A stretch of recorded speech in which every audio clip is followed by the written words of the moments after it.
Donald Trump assure qu'il n'a jamais lu Mein Kampf. Il a pensé à ça tout seul. Je vous en parle dans un instant parce que voici les 5 nouvelles qui ont attiré mon attention aujourd'hui. En 5e position, vie numérique, pas d'épidémie de triche depuis ChatGPT, dit une étude. C'est dans la presse, mais c'est un article du New York Times que la presse a traduit.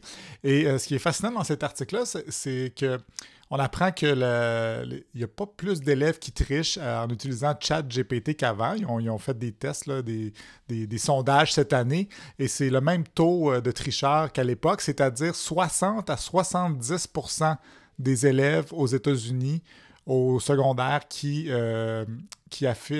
avouent avoir triché récemment. Donc 60 à 70% qui regardent sur la feuille du voisin, qui ont écrit des petites réponses dans le creux de leur main. Donc, c'est quand même beaucoup, je trouve. 60 à 70%. Je sais pas, la définition de triche est peut-être bien, bien large. Mais autre chose intéressante dans ce texte-là, c'est qu'on apprend que près d'un tiers des ados indiquent n'avoir jamais entendu parler de ChatGPT. 44% disent en avoir entendu parler un petit peu.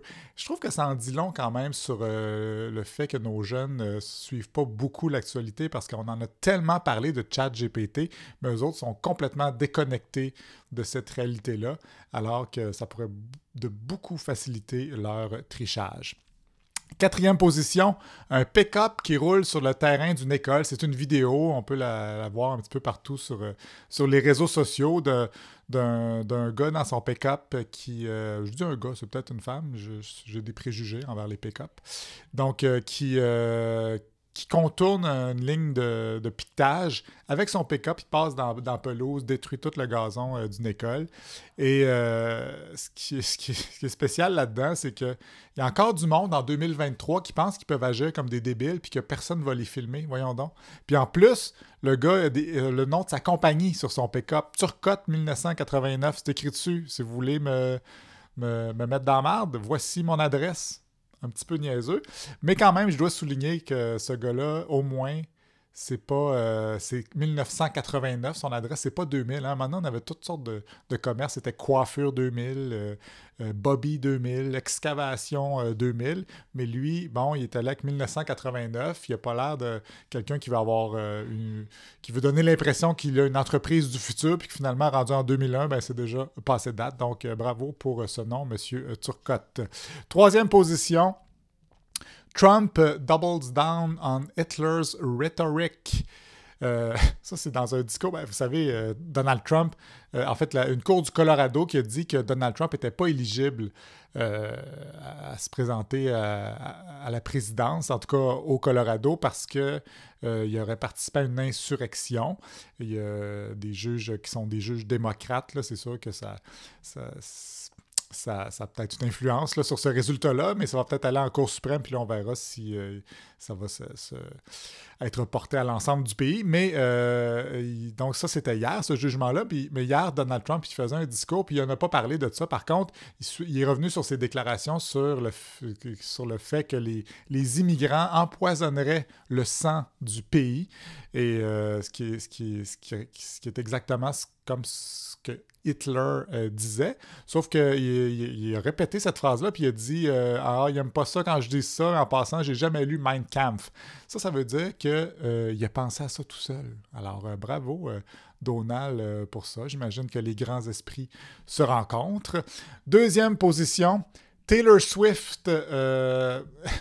L'histoire d'amour entre Taylor Swift et Travis Kelce, le joueur de football, a généré 138 tonnes de CO2 en 3 mois. Il y a beaucoup de gens qui disent que les relations à distance, les histoires d'amour à distance, ça marche pas très bien. C'est peut-être moins vrai maintenant avec les technologies, là, maintenant qu'on peut faire de la vidéoconférence n'importe quand, du sexting. Donc, peut-être que c'est moins compliqué qu'avant, mais c'est encore moins compliqué quand on a un jet privé comme...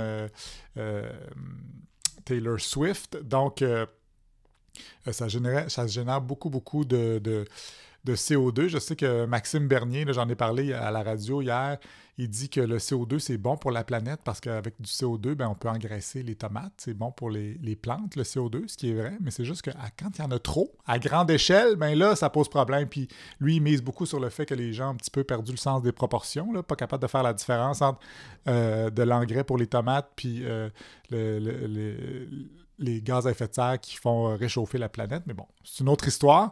Parce que c'est ça, le CO2, en général, c'est mauvais pour la planète. Puis les personnes les plus riches de la planète, proportionnellement, en produisent vraiment beaucoup plus. T'sais, on met souvent ça sur le dos des pays en développement qui ont encore des centrales au charbon, puis ces trucs-là, mais proportionnellement, les plus riches de la planète, c'est eux qui en produisent le plus. Donc, peut-être qu'il faudrait sensibiliser ces gens-là à ça. Donc, Taylor Swift, visiblement, elle ne voit pas ça, elle, qu'elle produit autant de CO2 parce que l'amour est aveugle.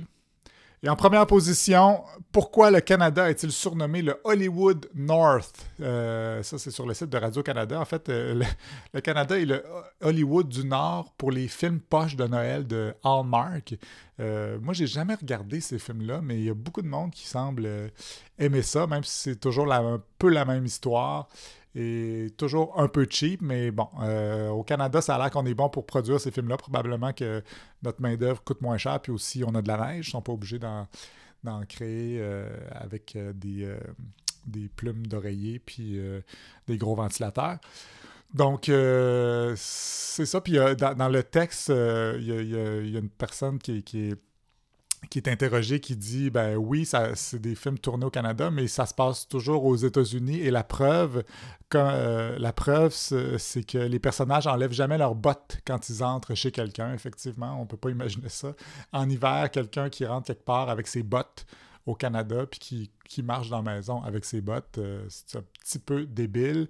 Et ça, j'avoue que ça me ferait vraiment décrocher si je regardais ce genre de film-là. Alors, voilà les nouvelles du jour. Astar.ca pour accéder à tous les liens. C'est une petite journée. Bye!